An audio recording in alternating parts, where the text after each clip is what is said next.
आदाब सलाम।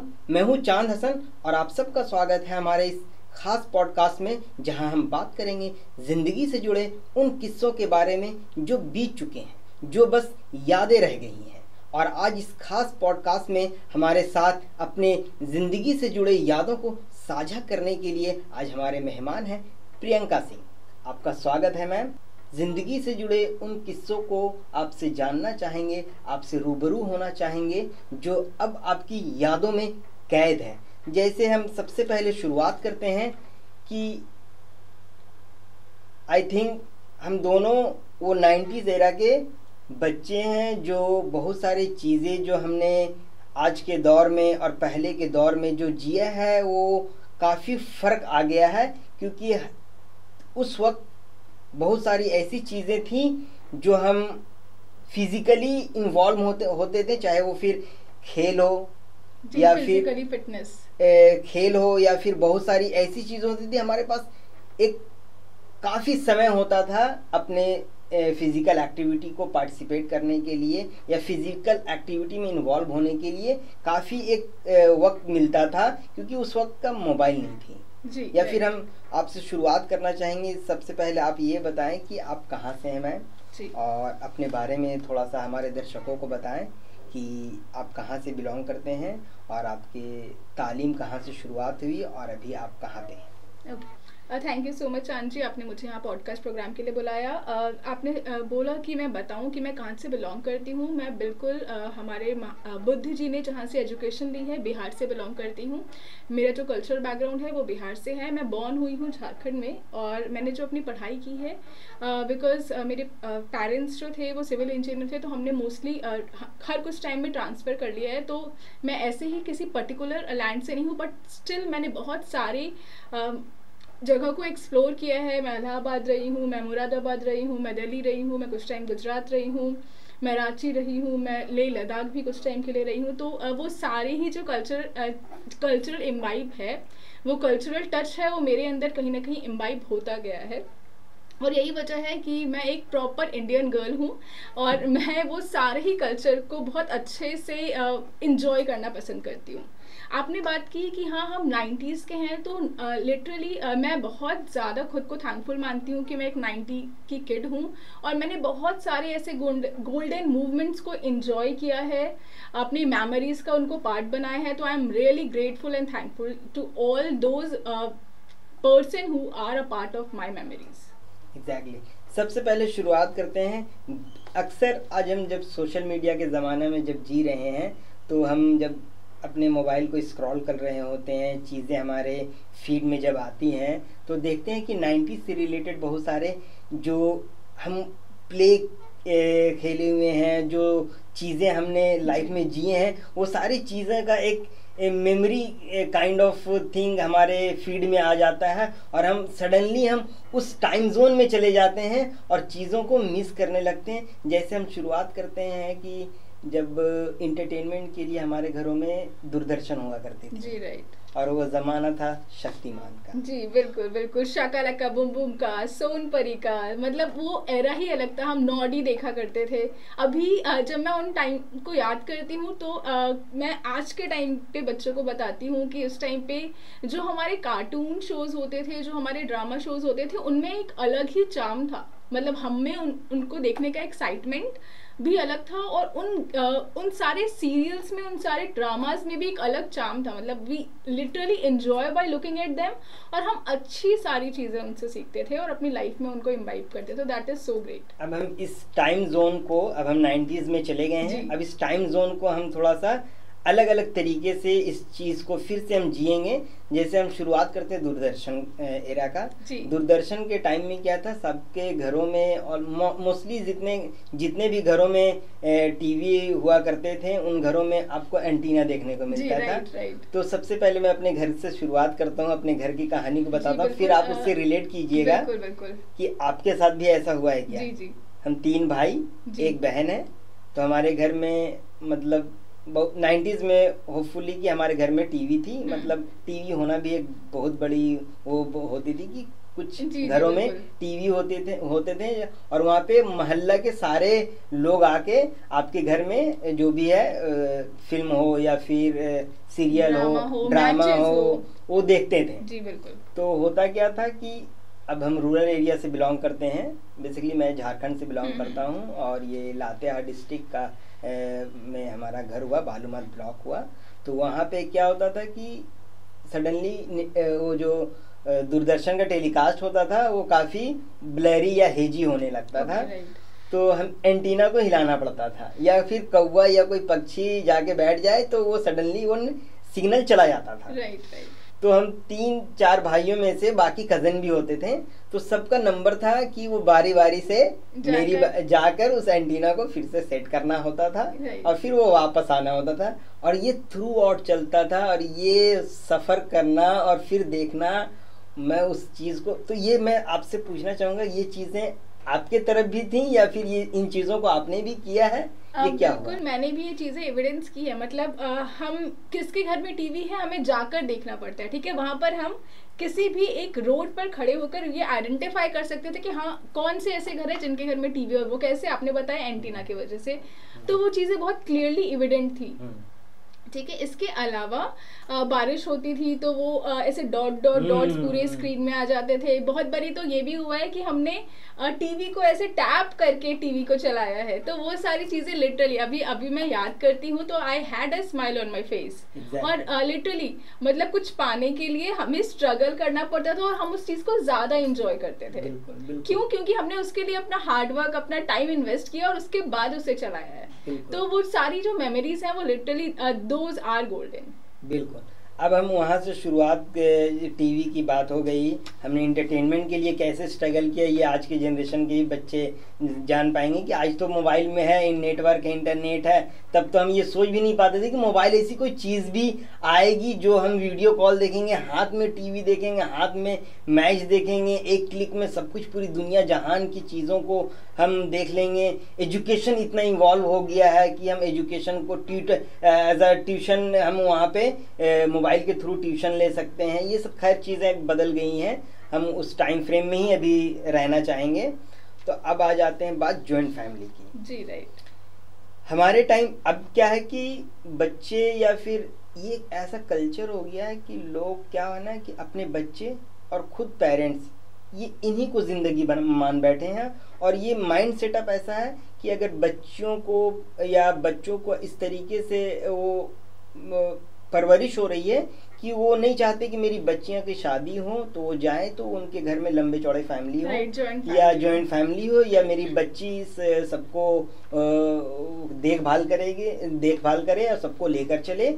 ऐसा मुझे लगता है ये चीज़ मिसिंग हो गया। हमारे टाइम में क्या था कि हमारे ढेर सारे कज़न होते थे, हम एक घर में सब रहते थे, चाहे वो दादी घर की बात हो या फिर नानी घर की बात हो। नानी घर में भी वही कंपनी मुझे मिलती थी और हम सबको मिलते थे। ये आप पहले बताएं कि जॉइंट फैमिली का आपका क्या एक्सपीरियंस रहा और क्या एनेक्डोट है वो भी शेयर। जी बिल्कुल। जी हम पहले, मैं भी इनिशियली जब हम थे तो हम जॉइंट फैमिली में थे। हम काफ़ी बड़ी फैमिली थी हमारी और we even enjoy living in joint family. Because अगर आप जॉइंट फैमिली में रह रहे हो ना तो कोई बाहर वाला आपको आकर कुछ बोल नहीं सकता। उनको पता है they are not alone, they have an empire behind, ठीक है। तो वो अगर आप देखते हो किसी चीज का नुकसान है तो प्रॉफिट भी है, ठीक है। तो वो सारी चीजें हैं। हम अगर किसी एक की तबीयत खराब हो तो कोई दूसरा काम करेगा, हाथ बटाएगा, वो काम बहुत जल्दी फिनिश हो जाएगा, ठीक है। अगर मेरे पास कोई होमवर्क है और मैं I am not in a position to do that तो मैं किसी और से उसकी मदद ले सकती हूँ, ठीक है। मेरे पास आइडियाज़ की कमी है, मुझे कोई टास्क करना है तो मैं उसके लिए और किसी की मदद ले सकती हूँ। वो टास्क और क्रिएटिव होकर बाहर आएगा, ठीक है। मैं हर एक टॉपिक पे, किसी सोशल टॉपिक पे चर्चा कर सकती हूँ अपने घर वालों के साथ, ठीक है।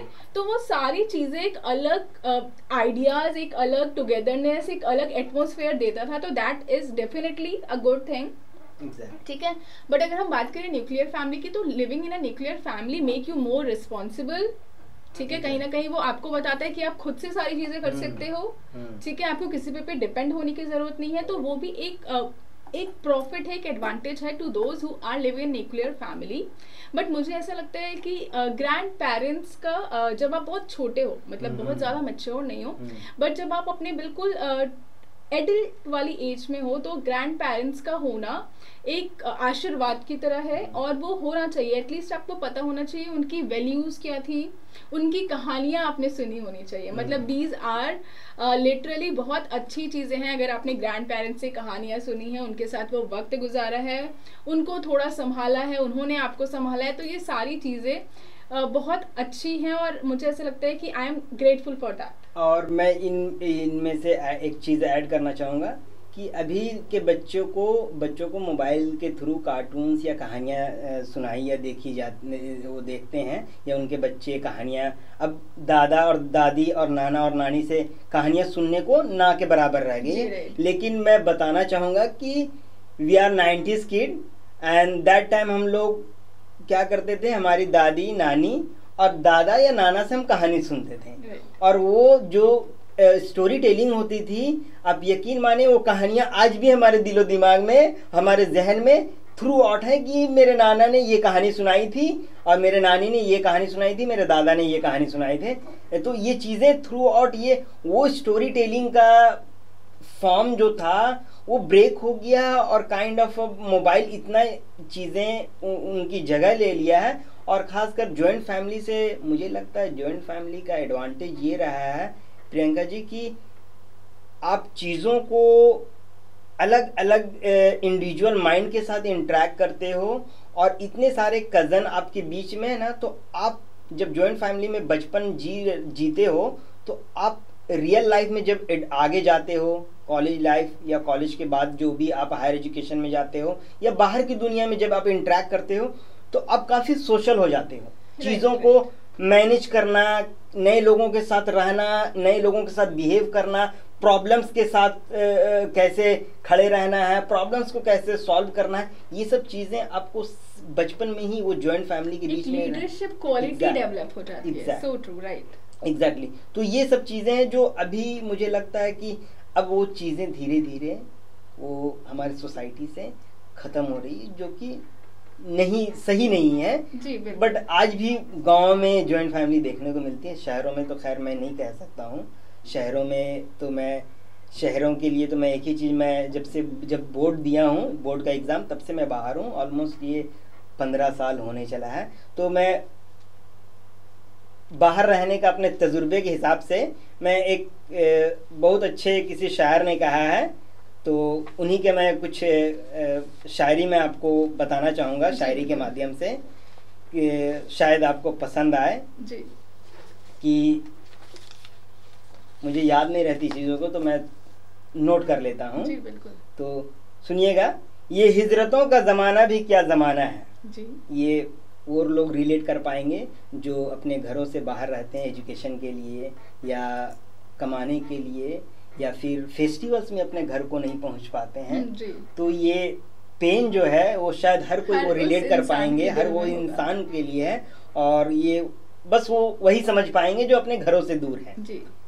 ये हिजरतों का ज़माना भी क्या ज़माना है, उन्हीं से दूर है जिनके लिए कमाना है। वाह, क्या बात। खुशी ये है कि मेरे घर से फ़ोन आया है, सितम ये है कि मुझे खैरियत बताना है। नमाज ईद की पढ़कर मैं ढूंढता ही रहा, कोई मिले यहाँ अपना की गले लगाना है।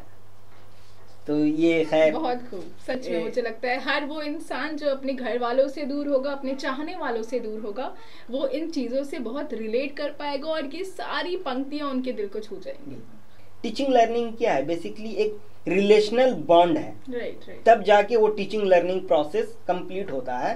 तो ये जो हमारे गार्जियन, हमारे पेरेंट जाके, अब्बू खासकर हमारे गुरु, हमारे टीचर्स को बोलते थे, ये मेरा बच्चा रहा जी, इन्हें सुधारने के लिए, पढ़ाने के लिए जितना मार सके मारिए, जो बचेगा हड्डी वड्डी वो हमें वापस कर दीजिएगा, ये स्टेटमेंट होता था। लेकिन अब क्या है, चाइल्ड सेंट्रिक एजुकेशन हो गया, अब बच्चों को नहीं मार सकते। बट मैं बताना चाहूँगा, ठीक है, हर चीज़ का गुड थिंग बैड थिंग होता है, बट टीचर्स वो नहीं कि जानबूझ के, कभी कभी हमें होता है ना कि कुम्हार घड़े को पीटता है तो उसको एक अच्छे से आकार दे सके। तो टीचर का मारने का मकसद ये होता था कि वो, ताकि हम गलत तरीके या गलत रास्ते पे ना जाएं, या हमारा गाइडिंग प्रॉपर हो।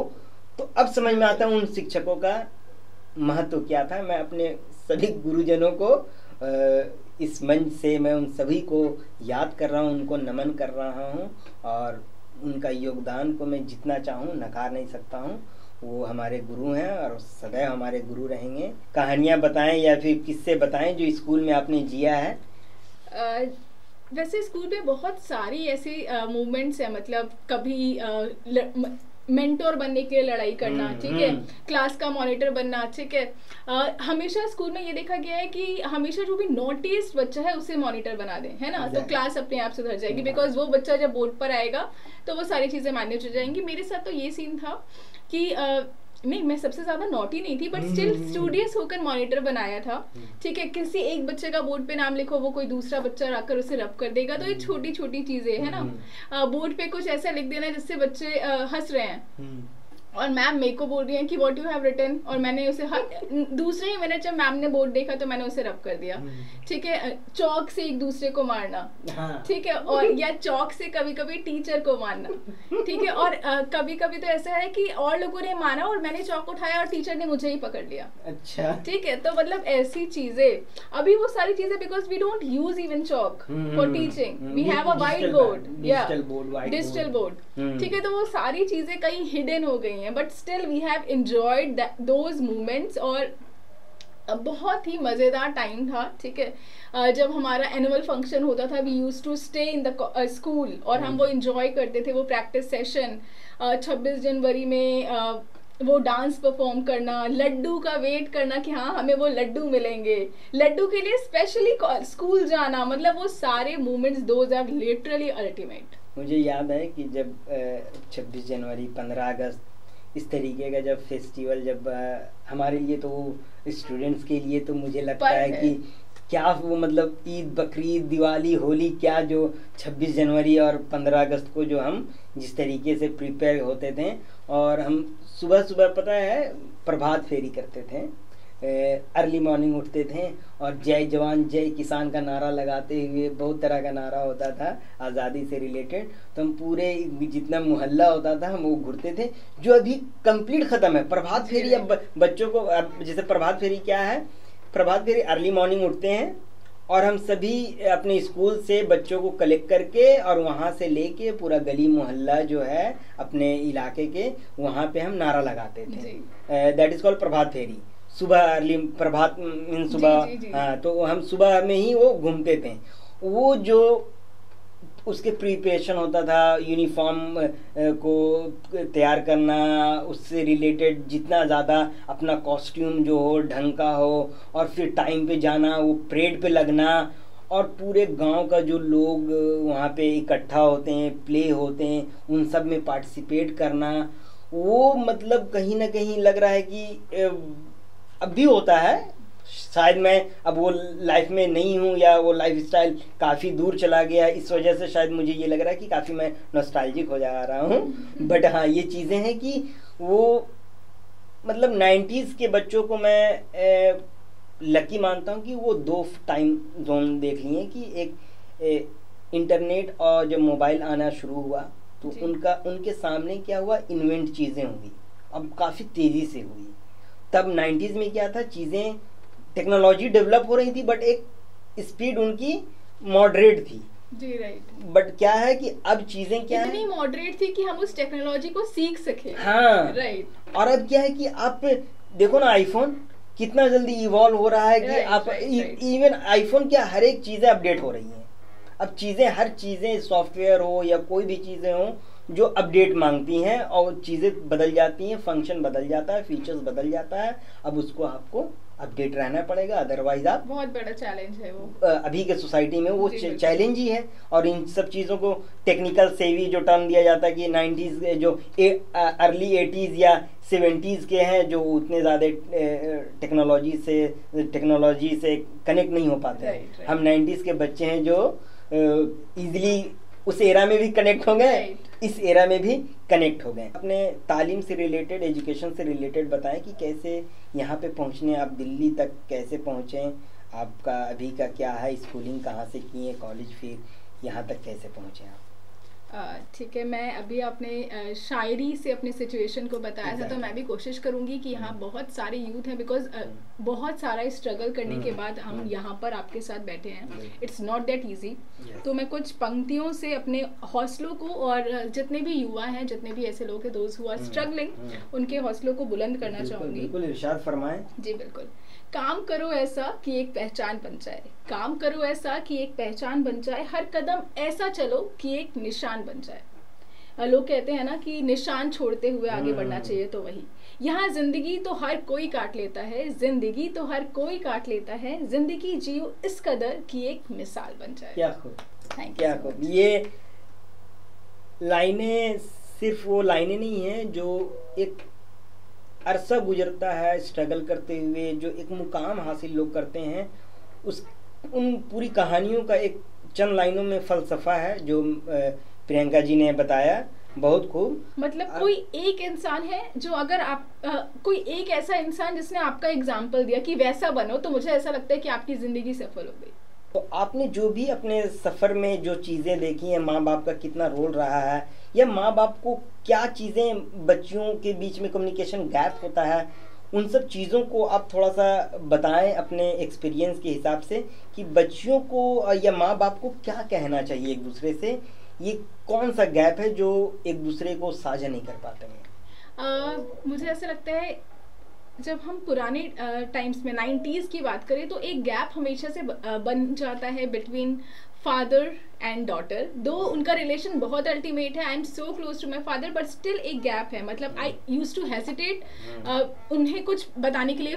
मुझे पता है मैं उनसे बहुत प्यार करती हूँ, I really love him, but still उनके सामने ये प्रेजेंट करना इट्स सो डिफिकल्ट। अब मैं इसमें आपसे मैं उनको हक करना इज सो डिफिकल्ट। मैं इस चीज़ को मैं फिर भी माँ बेटियों से काफ़ी कनेक्ट होते हैं और वो चीज़ें वो शेयर कर पाते हैं, पर मैं आज आपको बता रहा हूँ कि ये हमारे तरफ का, मतलब मैं बोल सकता हूँ कि मेरे तरफ का, या फिर रूरल एरियाज़ का, या फिर हम जिस बैकग्राउंड से आते हैं उस बैकग्राउंड का कहिए या उस सोसाइटी का कहिए, बाप बेटे के बीच में मोहब्बत है, सब कुछ है, इजहार नहीं है, वो फासला। मुझे लगता है कि मैं अपने अब्बू को हक करूं, बट वो आगे नहीं बढ़ पाता हूँ। वो चीज़ें मैं अपने भाइयों को भी चाहता हूँ कि मैं उनसे बहुत प्यार करता हूँ, मैं उनको हक करूँ, वो हिचकिचाहट है। बट क्या है ना कि वो हिचकिचाहट में भी बहुत ज़्यादा प्यार छुपा हुआ है। राइट बिल्कुल। अब वो मैं उन बच्चों को या उन गार्जियन को भी मैं आज यहाँ से रिक्वेस्ट करना चाहूँगा जिनके बीच में मिसअंडरस्टैंडिंग होती है, या फिर वो नहीं होता है कि एक नाराज़गी आ जाती है जिंदगी के कुछ हादसों से बोल सकते हैं या प्रॉब्लम से बोल सकते हैं कि बाप बेटों के बीच में एक कम्युनिकेशन गैप भी आ जाता है। बट वो क्या है ना कि दोनों एक दूसरे को पोर्ट्रे नहीं कर पा रहे हैं अपनी फीलिंग्स को।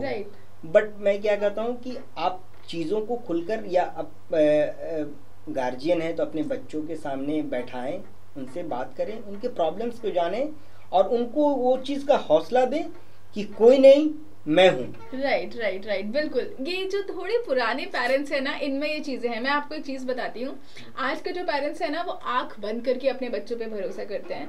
और हमारे टाइम के जो पेरेंट्स थे, अगर बाहर वाले ने उन्हें कुछ बोल दिया कि आपके बच्चे ने ये गलत काम किया, तो पहले वो उसकी पिटाई करेंगे, फिर उसकी बातें सुनेंगे। तो ये एक गैप है, बिल्कुल है, और मैंने भी इस चीज़ को फेस किया है। हाँ, अब की गार्जियंस क्या है ना कि मुझे लगता है कि वो बहुत ज़्यादा, मतलब ज़्यादा ओवर प्रोटेक्टिव है, जो कि नहीं होना चाहिए। बच्चों को क्या है ना कि बचपन में अब हम ज़मीन पे खेले नहीं, हमें चोट ना लगे, हम मिट्टी खाएं, मतलब वो सब चीज़ें क्या ना, अब के पेरेंट्स को मैं देखता हूँ वो ओवर प्रोटेक्टिव दिखलाते हैं बच्चों के लिए, जो कि गलत है। ज़्यादा पैम्पर करने में लग जाते हैं, जो कि बच्चों को उस तरीके से नहीं करना चाहिए, क्योंकि हम अपने चाइल्डहुड को देखते हैं उस तरीके से। हमारा आज क्या है कि मेरे अब्बू ने एक ही चीज़ हमें तालीम दी, जितना मन चाहा उतना पढ़ाया, सब कुछ कराया, फिर उन्होंने, जैसे नहीं होता है कि घोंसला से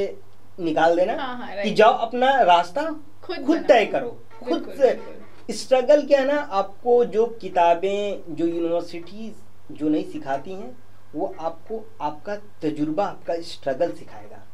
और वो सीख जो है ताउम्र आपको एक इंसान बना कर रखेगा। जी प्रियंका जी, आप डिग्रियां ले लोगे, जॉब ले लोगे, जी, एक अच्छा इंसान बनना बहुत लोगों जरूरी। को, चाहे वो पेरेंट्स को, क्या होता है लड़कियों से होता है, लड़कियों को बहुत तरह का, कि आप लड़कियों को सबसे ज़्यादा उनको बहुत तरह का रिस्ट्रिक्शन क्या, उनका ख्याल रखने के लिए कि ऐसे ना करो वैसे ना करो। जी जी जी, कभी अपने बच्चों को भी, बेटों को भी ये चीज़ सिखाना चाहिए, बिल्कुल कि, बहुत जरूरी है कि किसके साथ कैसे बिहेव करना है, बिल्कुल बिल्कुल, बड़ों के साथ कैसे, छोटों के साथ कैसे।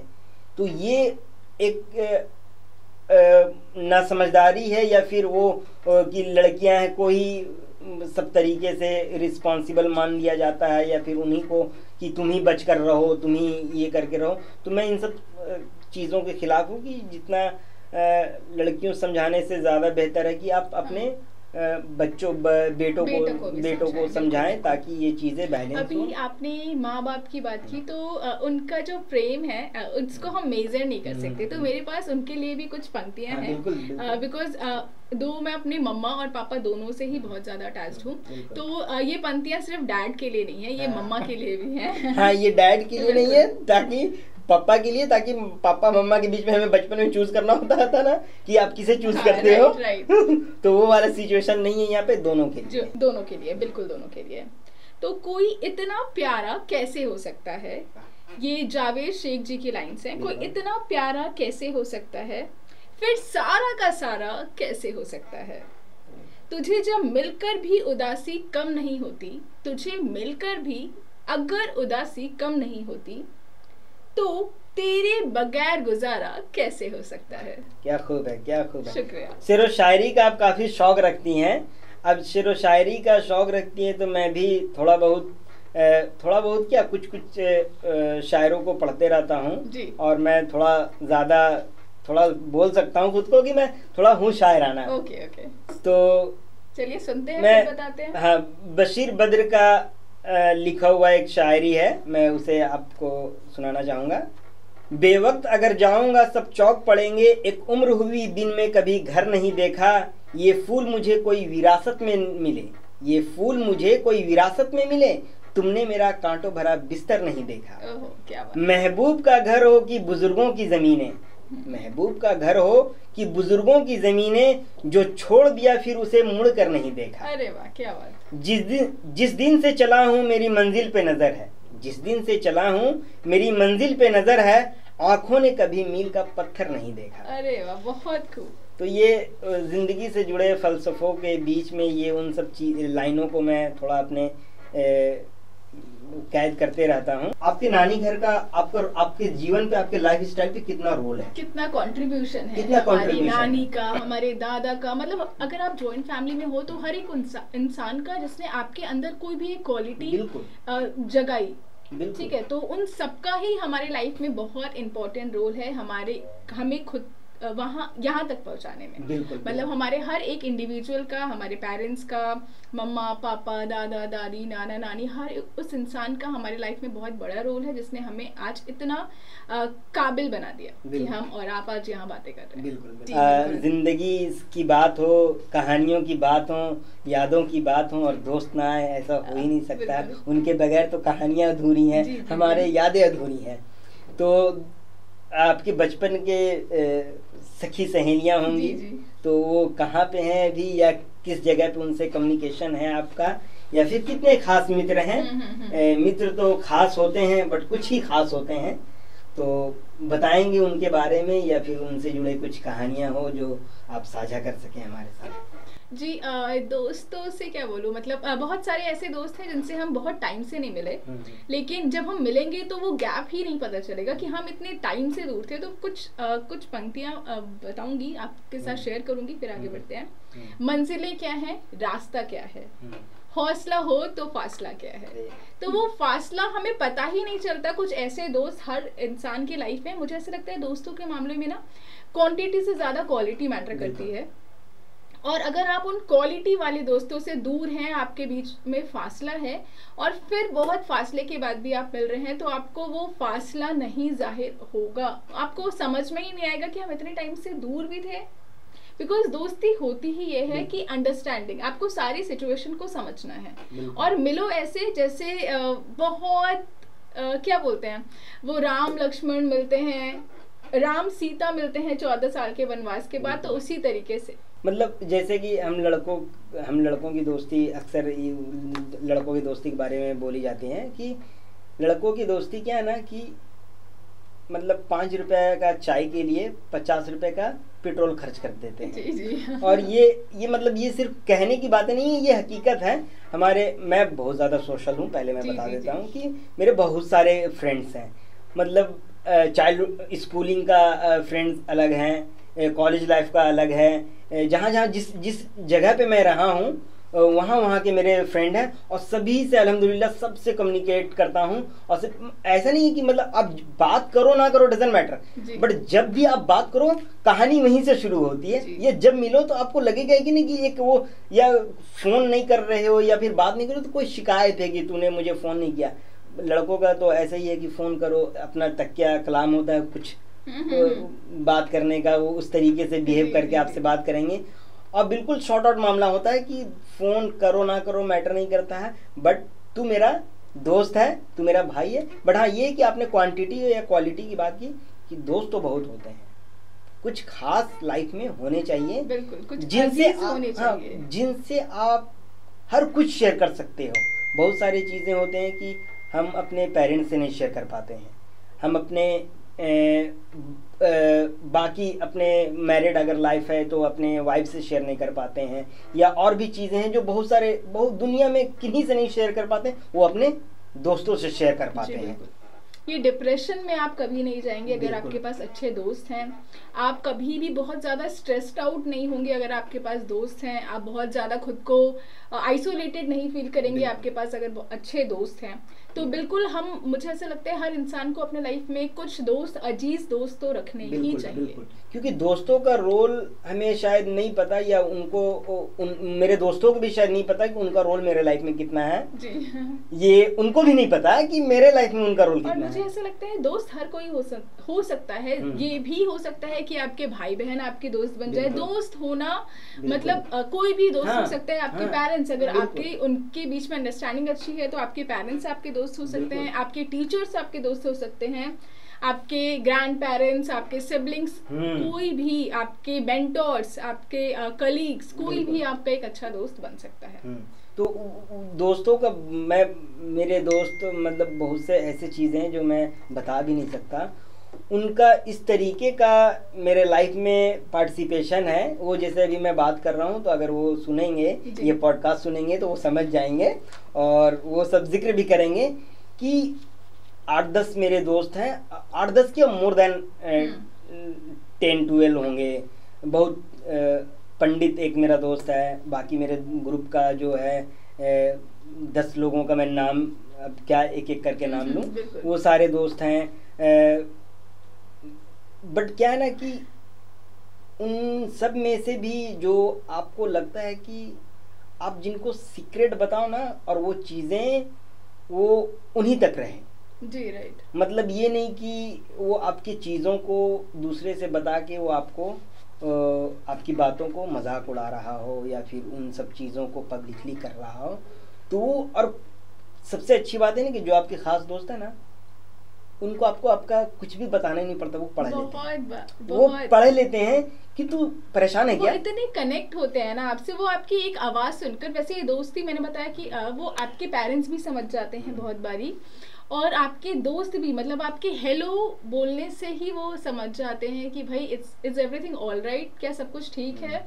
और वो ऐसा एक कंफर्ट जोन क्रिएट कर देते हैं कि आप लिटरली अगर आपको उनसे अपनी परेशानियां नहीं भी डिस्कस करनी है फिर भी आप डिस्कस करते हो और कुछ टाइम के बाद आप बहुत लाइट फील करोगे। और एक और सबसे बड़ी चीज़ है कि जो दोस्तों के लिए जो कहा जाता है कि लाइफ में दोस्त हो ये ज़रूरी नहीं है, दोस्त आपके कैसे हो ये आपका किरदार आपके फ्रेंड से समझ में आता है। कहते हैं गांव में कि अगर किसी लड़के का रिश्ता ढूंढा जा रहा है जी, तो उस लड़का कैसा है इसके बारे में अगर जानना हो तो उसके दोस्तों से मिल लो।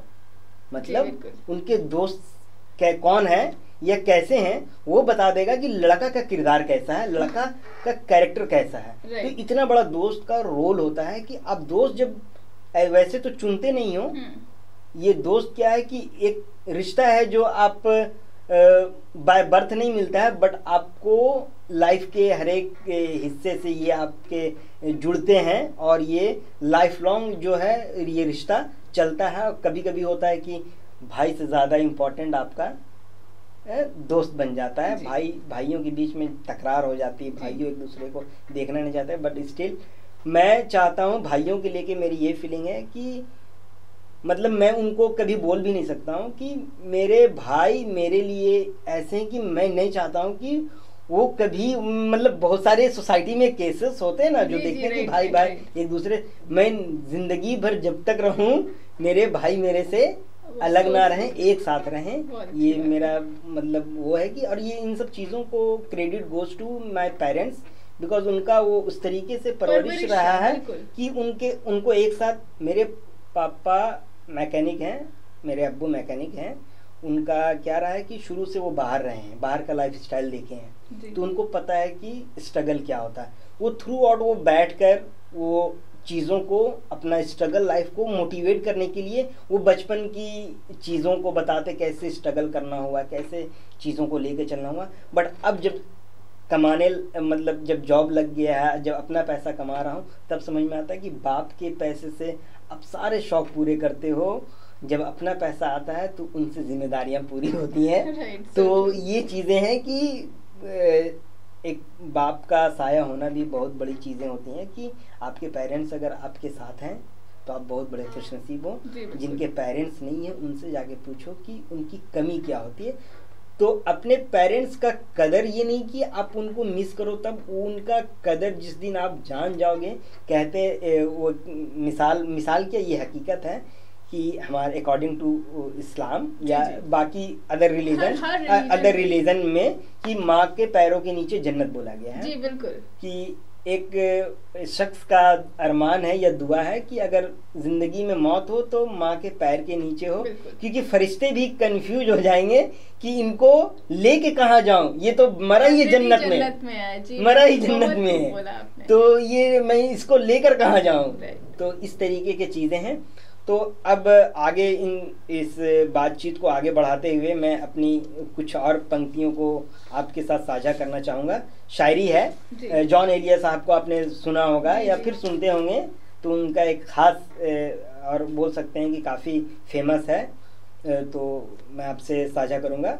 उम्र गुजरेगी इम्तिहान में क्या, उम्र गुजरेगी इम्तिहान में क्या, दाग ही देंगे मुझको दान में क्या, मेरी हर बात बेअसर ही रही, नुक्स है कुछ मेरे बयान में क्या, बोलते क्यों नहीं मेरे हक में, बोलते क्यों नहीं मेरे हक में, आबले पड़ गए जबान में क्या, वो मिले तो ये पूछना है मुझे, अब भी हूं मैं तेरी अमान में क्या, यूं जो तकता है आसमां को तू, यूं जो तकता है आसमां को तू, कोई रहता है आसमान में क्या, ये मुझे चैन क्यों नहीं पड़ता, ये मुझे चैन क्यों नहीं पड़ता, एक ही शख्स था जहां में क्या। बहुत खूब। तो बहुत बहुत शुक्रिया प्रियंका जी आपका हमारे पॉडकास्ट में आने के लिए। उम्मीद करता हूँ दर्शकों आप सबको ये पॉडकास्ट बहुत पसंद आई होगी, और ख़ासकर 90s किड जो भी हैं वो इन सब कहानियों को आसानी से रिलेट कर पाएंगे, और ख़ासकर जो अब के जो बच्चे हैं वो इस पॉडकास्ट से जो भी चीज़ें आपको लगती हो कि अपने लाइफ स्टाइल में या अपने बिहेवियर में, अपने कैरेक्टर में जो ला सकते हैं ज़रूर लाएं। ये सब चीज़ें आपको अभी नहीं बट स्टिल आप जब हायर एजुकेशन में या जब आप एजुकेशन लाइफ से आप जॉब में जाओगे या फिर ज़िंदगी के जिस पड़ाव में भी आप जाओगे, इन सब चीज़ों को रिलेट कर पाओगे। और दीजिए हम सबको इजाज़त, फिर मिलेंगे अगले बार पॉडकास्ट में एक नई कहानी और नई यादों के साथ। धन्यवाद, बहुत बहुत शुक्रिया।